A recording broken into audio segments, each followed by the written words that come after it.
Gipso klijai Mito A300 – tai klijuojamasis gipso mišinys su specialiais priedais ir naudojamas gipso kartono plokštėms, jungtinėms gipso plokštėms, izoliacinėms medžiagoms ant sienų pastatų viduje klijuoti.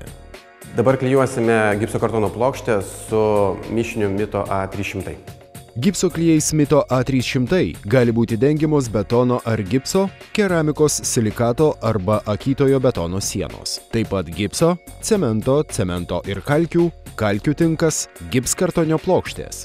Turime paruoštą nugruntuotą sienos paviršių. Pakuotėje yra 30 kg.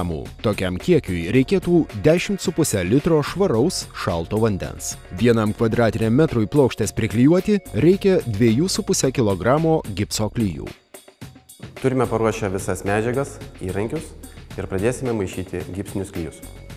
Naudojami įrankiai turi būti švarūs, nes kitaip sutrumpėja mišinio naudojimo laikas ir suprastėja savybės. Negalima pilti jokių kitų medžiagų.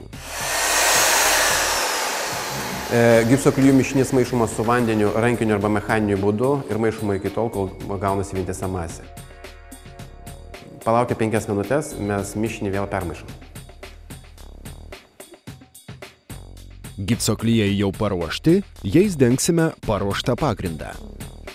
Paruoštas mišinys dedamas ant sienos 35 cm atstumu vienas nuo kito.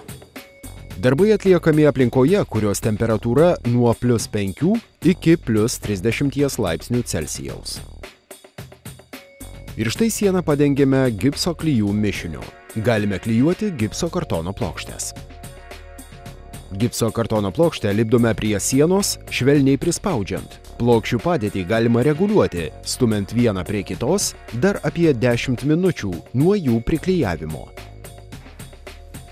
Paruoštą mišinį rekomenduotina sunaudoti per 30 minučių. Nepanaudotas, sukietėjęs mišinys pakartotiniam naudojimui netinkamas. Mišinys yra sandėliuojamas sausose patalpose ant medinių padėklų, originaliuose, nepažeistose pakuotėse. Sausus klijus reikia saugoti, kad nesudrėktų.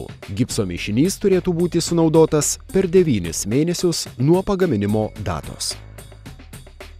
Gipso klijai susiriša maždaug per pusę valandos. Ir štai turime sieną paruoštą kitiems darbams.